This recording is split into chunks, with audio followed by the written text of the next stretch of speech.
are you? Hi, I'm doing good. Thank you again for accepting my what do you call it, my call. Oh, my pleasure. My pleasure. I look forward to trying to be helpful. Yeah, So listen, the room that I'm in has really bad Wi-Fi, so I'm gonna move to audio if that's okay with you. Is that okay? yeah, sure, that's fine. Great. I'll All right. um I'll make sure to like turn off my video as well. So Okay, good. And you're recording, right? if you don't mind. No, I don't mind at all. How are things in the UK? Well, currently, my street looks really empty due to the lockdown. So Uh, yeah, how's everything in Toronto? we're in the same boat. We're all indoors, trying to minimize our contact with the outside world. So I think we have a shared experience that's crossing national boundaries. Yeah. I hope everything's good there. Yeah, so what we haven't gotten the worst of it yet. So I think a lot of us are just nervous and waiting to see how the numbers kind of turn out in the next while. But Yeah. but at least we're safe at home for now. So that's all we can ask for. How long have you been indoors for? Well, I guess since I guess for like 3 weeks now.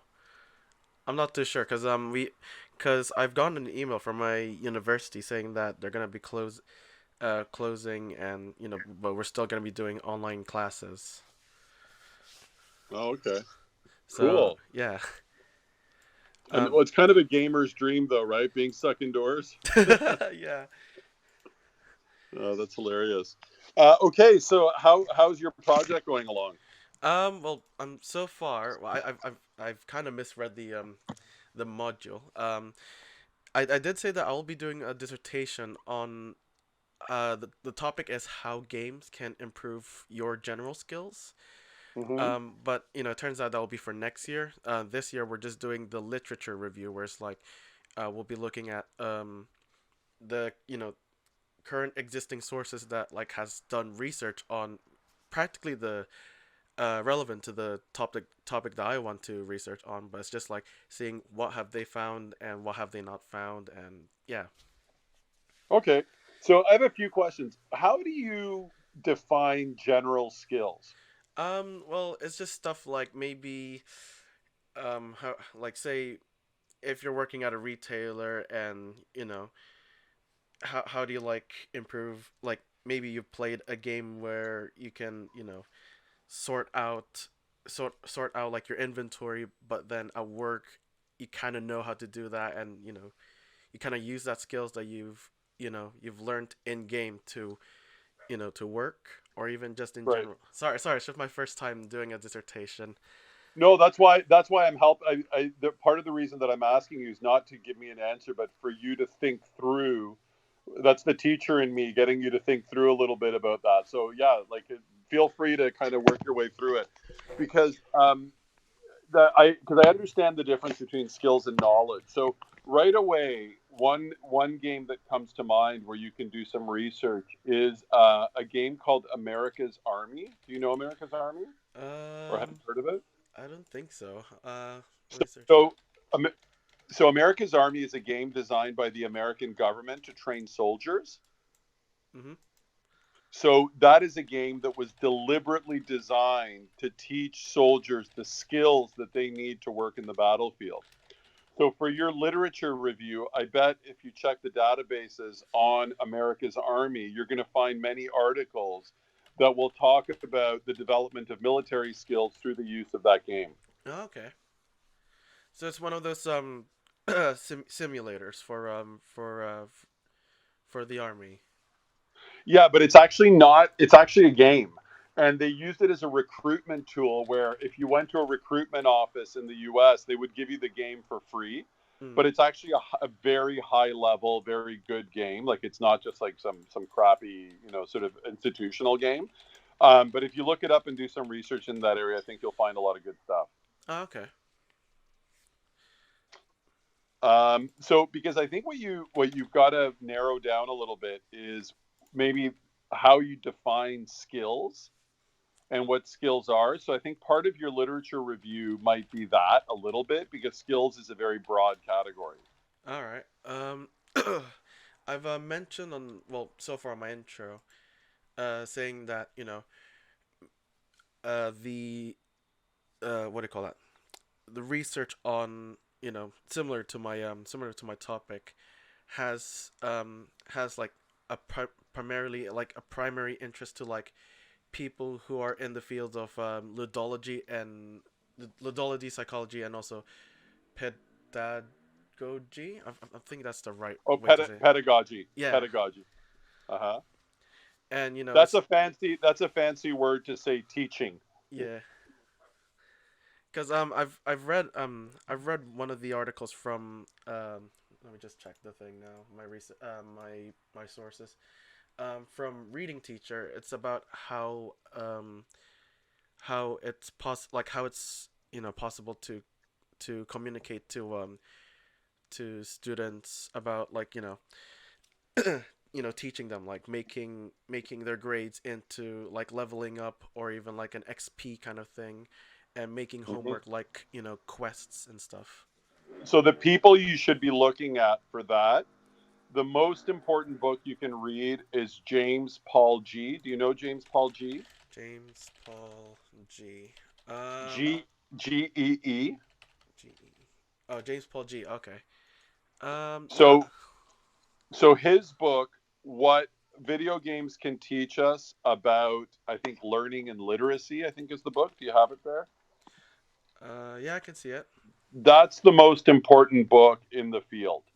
That is the number one book to read. It's very short and readable. You could actually probably read what you need from it, or at least get the gist of it. Mm-hmm. But that book and James Paul G's work in general, his later work, is some of the best work around video games and education.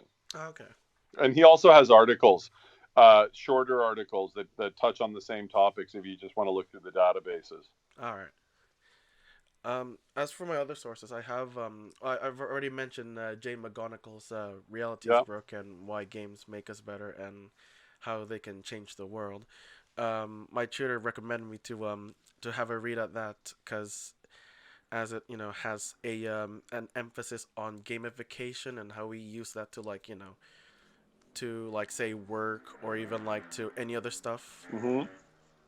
So the other thing too, there's kind of two avenues here.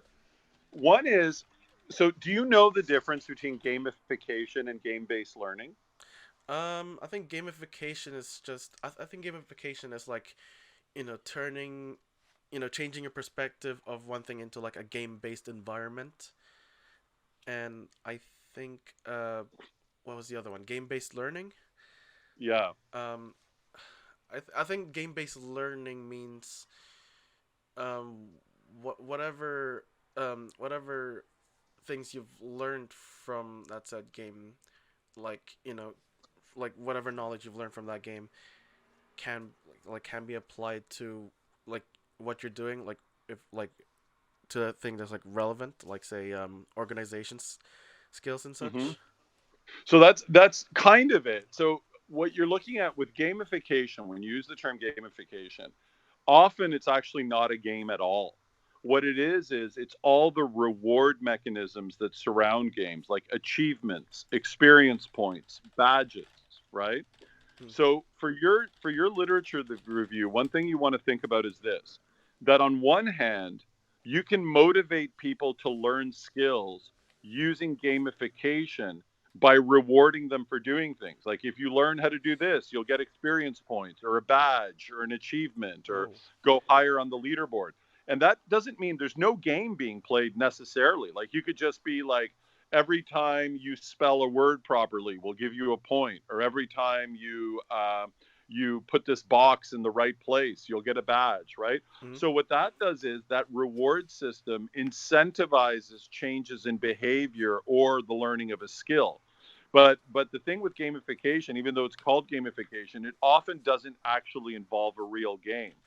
The opposite of gamification is like a game like chess. If you play chess, chess is a game, but there's no experience points, there's no achievements, there's no badges, there's no rewards, there's no points. It's just the game itself that makes it entertaining and motivates people. So when Okay. you're thinking about game based learning is when you use games to teach things, but you actually use a game, not just the reward system. So, for example, if in my classes, we'll often play, do you know a game called What Remains of Edith Finch? or Uh, another game called. Do you know that game? what remains of Edith? It was on the Switch, right? It's on. It's all the platforms now. I think it goes across. It's a narrative game. It's basically a story, an interactive story in game form, Mm-hmm.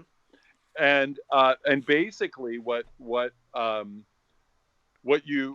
I use it for is I just use it like a book in my class. Like we play the game and we study it the same way that you would a novel in a normal English class, right? Yeah. And that's more game based learning because I'm not incentivizing their behavior with a reward mechanism.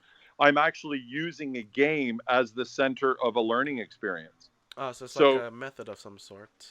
yeah, so whenever you're actually using a game, like there's a real game being played, and learning is taking place with that game. It's game-based learning.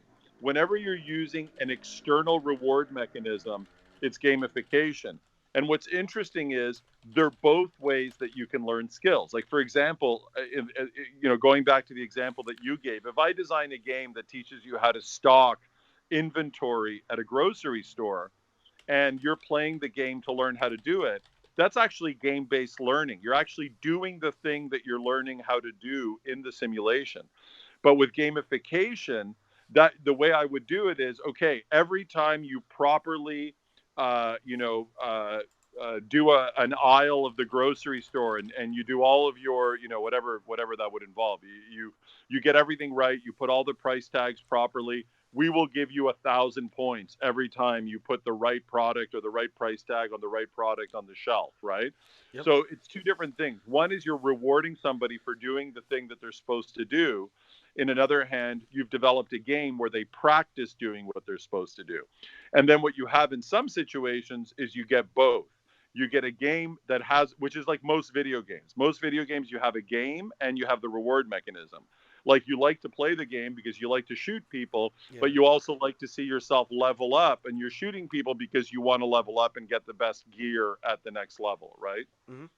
Awesome. Yeah.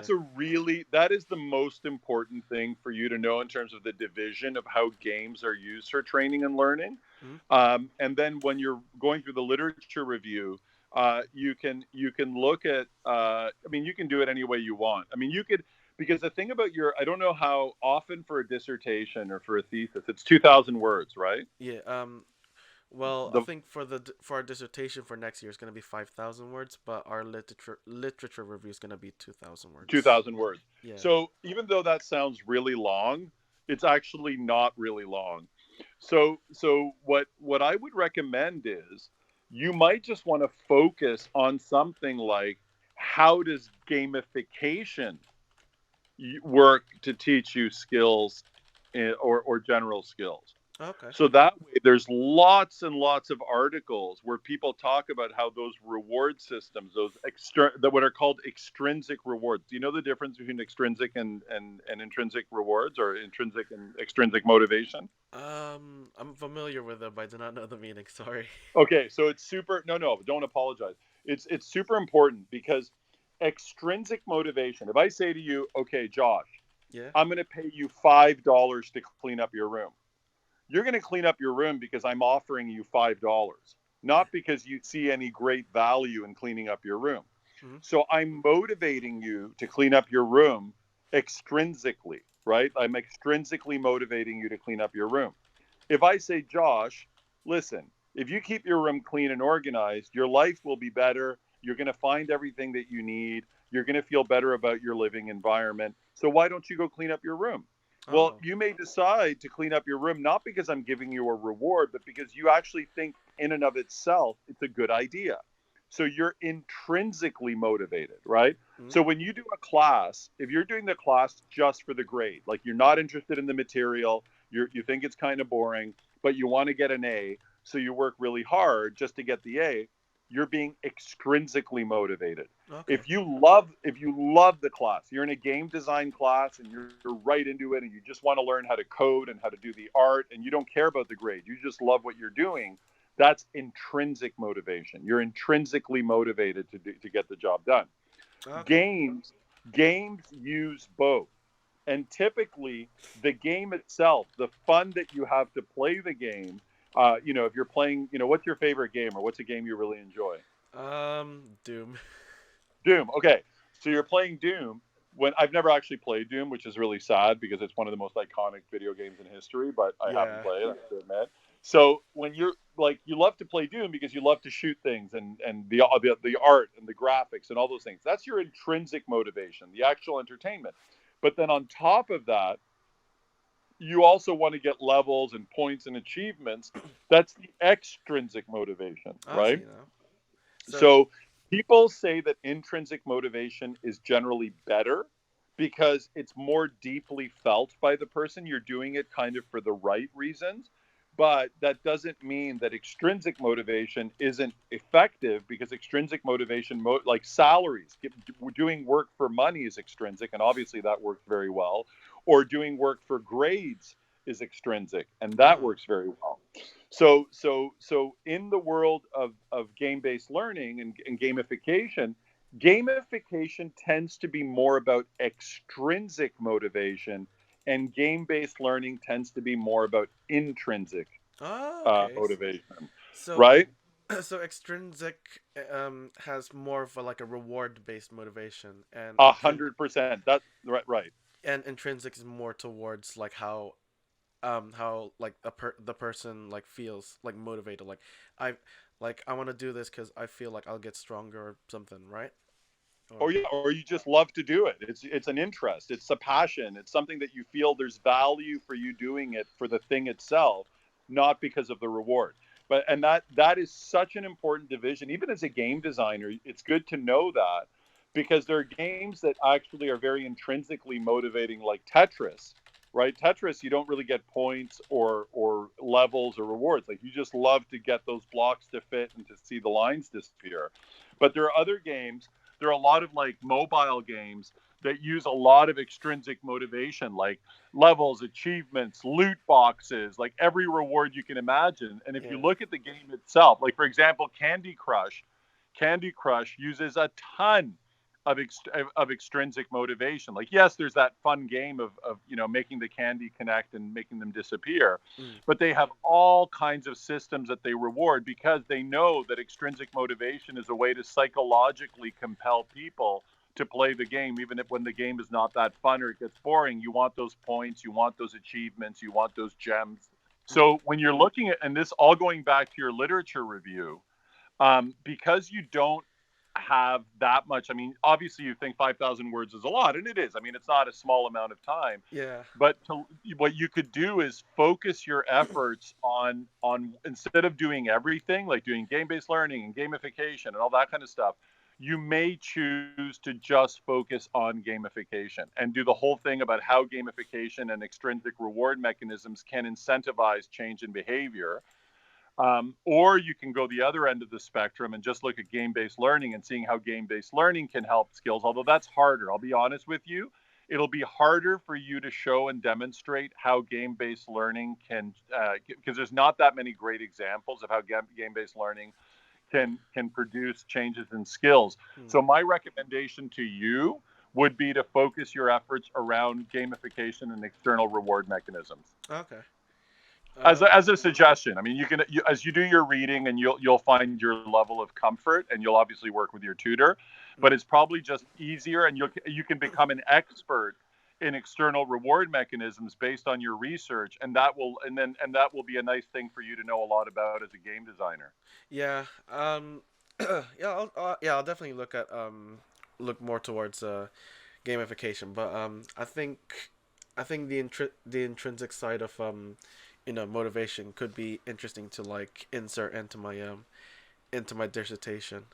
Um, 100%. I yeah, totally agree. I'm just saying that if you find yourself overwhelmed with information, that might be one way to categorize it. But if you can pull both, I think like if you can do both and feel comfortable doing that, that would be awesome because then you'll have the complete package. yeah. I'm not sure if it's like the first step into researching into intrinsic motivation, but I had a look at a paper. It's more towards psychology, but I feel like this could be relevant towards my dissertation. It's a paper by Maslow called the A Theory of Human Motivation, and I kind of want to focus on like how the hierarchy of needs can be relevant towards my topic, and I also love that. That's great. Yeah, yeah, I love that. That's really awesome. it's like, why is it important for us to wait, what was in the hierarchy of needs? I remember it's like, why is it important for us to improve our most needed our most needed thing, which was I think cognitive learning, and like, how could this benefit us in terms of how we can apply this to our general skills. Yeah, that's great. I like that path.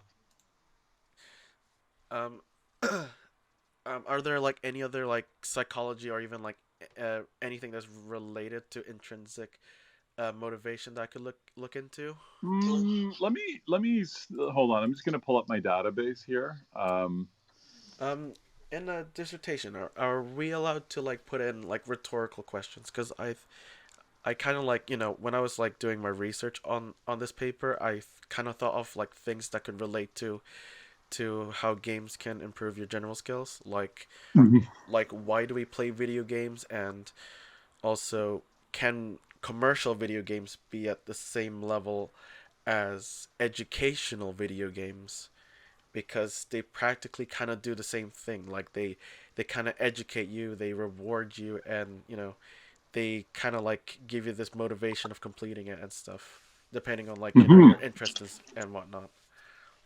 Totally, and that's another really good point because my work is all about using commercial video games for education. So I actually avoid most educational games because I actually don't think they're very good. Mm. In my work, we call games that are made for education, we call that chocolate covered broccoli, Ah. because it seems like, oh, it's a video game and the kids play and go, oh, but it feels a lot like school. So now we're getting better at that. Like, I think that education games are getting better, and there's a few out now that I actually would say are actually good games. Yeah. But for the most part, I feel that the richness and complexity and the amount of money and that went into creating commercial video games, and they are all in some way learning tools. You're always learning in a game. Even even in shooters, as you're figuring out how to kill a boss or how to overcome a difficult level, you're learning, and the game is motivating you to keep learning. Mm. Um, so just very quickly, I found a really good article here that by a scholar that I really like named Dickey, Dickey. The eyes. And the article is Game Design and Learning, a conjectural analysis of how massive multiplayer online games foster intrinsic motivation. Oh, okay. Game So design that and it's a good article. I read it a while ago, but it's really good. is So it that's Dick. Michelle D. Dickey, right? That's right, exactly. She's really good. Her stuff, I would read. I find her articles really interesting. She talks a lot also about turning classrooms into games, Mm-hmm. which is also really interesting. So her work is really good. I'm just going to look through here. Yeah, going back to your analogy on chocolate covered broccoli, was it? Yeah, that's right. Yeah, I really like that. Um, I can see like other commercial games being used to educate people. I guess Typing of the Dead. If have you are you familiar with the House of the Dead series? No, I'm It not. I don't think I am. it's Is it like an Japanese? it's like an arcade shoot 'em up. You know those ones that they have like the plastic guns and you like shoot at the screen. Okay, yeah. They made like a spin-off version called Typing of the Dead, and instead of like using a gun to shoot, you use your keyboard to type in words, or even for boss fights, you type in the right answer or you type in a sentence. Right. Yeah, that's good. That sounds a little chocolate covered broccoli to me, but yeah, that's right. That's a classic. That's pretty classic chocolate covered broccoli. Yeah, and I'm not sure if this is another example, but I've seen like before the whole educational stuff, Minecraft kind of started off as like a fun, blocky kind of like first like open world game, but Right. I've seen it being implemented into like teaching people how to program and stuff, especially with like the new updates involving like blocks that allow people to put in like programming languages and stuff. Even in Pi as well. Right. So I'm glad you brought up Minecraft because that's actually a great example. Minecraft to me is the perfect example of a game that is 100% intrinsic motivation. Hmm. Because in Minecraft you don't get really, I mean, maybe you get achievements, I don't know, but you don't level up, you don't get points, you just go in and you build and or you survive, right, one or the other. Hmm. And what's interesting about that is because it's primarily a commercial video game, nobody made Minecraft as an educational tool. Yeah. It's become the most used video game in education, but I wouldn't classify it as chocolate covered broccoli even when you do the coding stuff or the, because kids are intrinsically motivated to play Minecraft. Like they love the game, and then you can add the learning on top of a game that they already love, right? Hmm. So I actually would use Minecraft as one of the best examples of how intrinsic motivation can be used to build skills. Because there's all kinds of examples, like for example, coding. So you're using Minecraft to teach a kid how to code. Coding is a hard skill, and they're not, well, hard to learn, but also like a tangible skill. Yeah. And as a result of that, they're being intrinsically motivated to learn skills by playing in Minecraft. And there's all kinds of different things, like there's building and engineering and different. You can find so many examples online of people that have used Minecraft to teach everything from chemistry to literature to physics to whatever the case may be. Mm. Another game that was used to teach physics is Portal 2. Oh. You can find a lot of articles about teachers who've used Portal 2 to teach physics. You can also find lots of articles about. Do you know Kerbal Space Program, the Oh. game? Yeah, I'm familiar with that. Yeah, It's so some teachers have used Kerbal Space Program to teach kids about physics and launching a spaceship and all that kind of stuff. mm. Again, those are all kind of intrinsic. I actually never knew teachers would use Portal 2 and Kerbal Space Program to teach physics. Yeah, it's not widely used, but you'll definitely find. I know lots of teachers that have used those games for that. Yeah. Like I think like the one thing I remember in terms of like games being used to teach things like I think are you familiar with Phoenix Wright? I think that's the name of the game. Phoenix, right? No. Ace Attorney, You're. sorry, Ace Attorney. What is it called? It's called Ace Attorney. It's a franchise on the from Nintendo where it's like you solve cases and stuff. And I've remember Oh, reading cool. yeah, I remember reading an article um about a teacher using it to like teach law and stuff, even though like the game has some quirky elements into it. Oh, neat. Yeah. Wow, that's two games you told me about that I had no clue about. Thank you for introducing me. That's See, fine. we're both learning. Yeah. So, going back to Dickey's book on game design and learning. Sorry, to Dickey's article or G's book? I think you mentioned me that about the book and also the article. I think both. Yeah. Yeah, so Dickey wrote it. The one that I recommended by Dickey is actually a 2007 article, Mm. and the one that I mentioned by James Paul G is a book. All right. Will it be fine if you could like send me the links to it later? Yeah, of course, I'll send them to you right now. All right. Awesome. So I'll give you the I'll send you the. Hold on one second. I'll do it on Twitter. Is it okay if I send it to you over Twitter? Yeah, that's fine.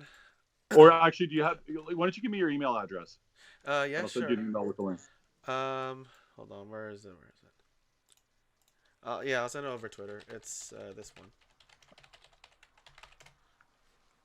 I'll just use my portfolio account instead. Okay. Yeah. Okay. Hmm.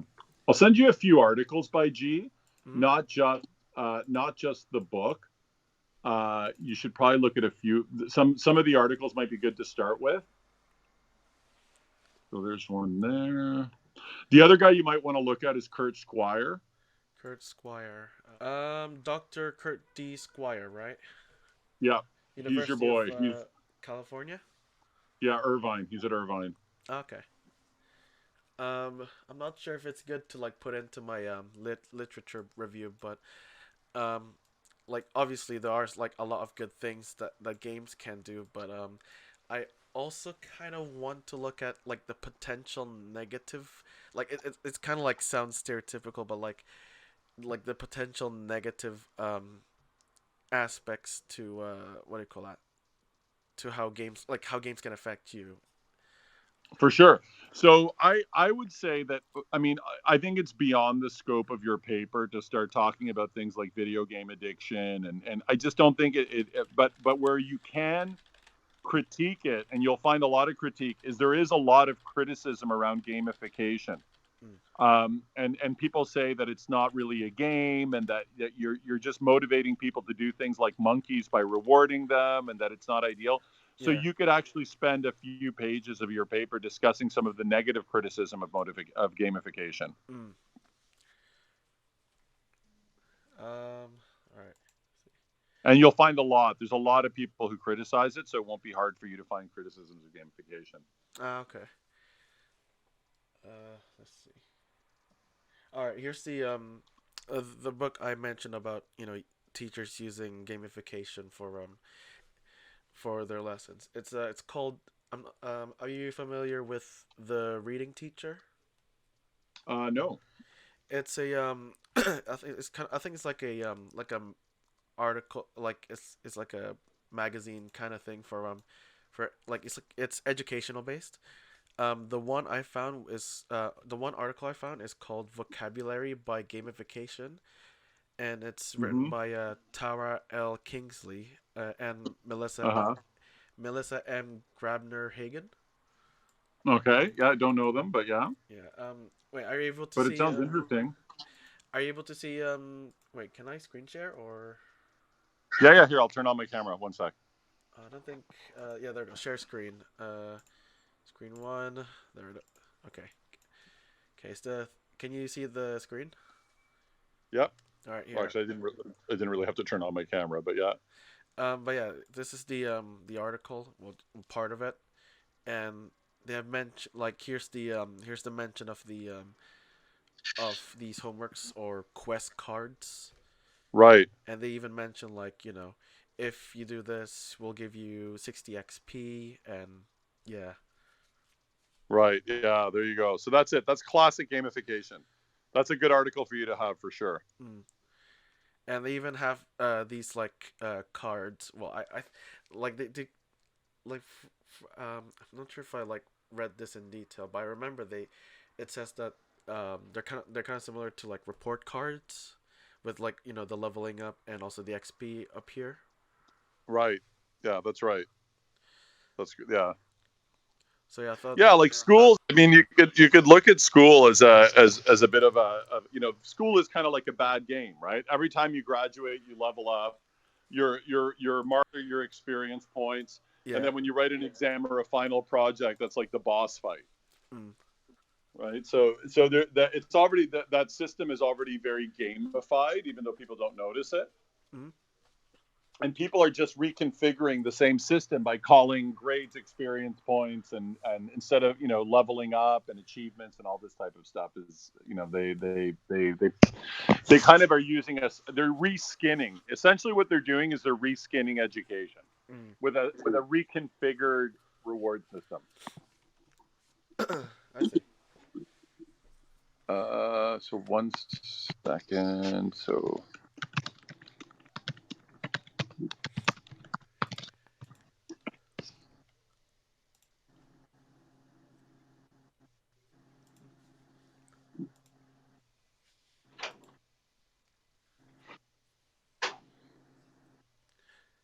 Is everything all right there?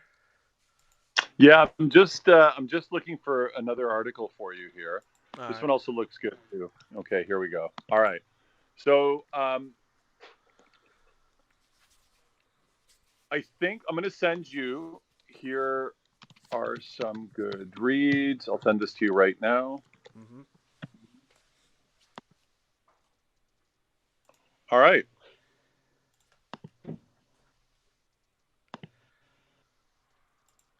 Is this through Twitter or email? email? No, I sent you an email. Yeah, I sent you an email. So Okay. Oh, they're on what do you call that? Harvard referencing, is it? APA. Oh, EPA. Okay. Yeah, sorry. I always default to APA.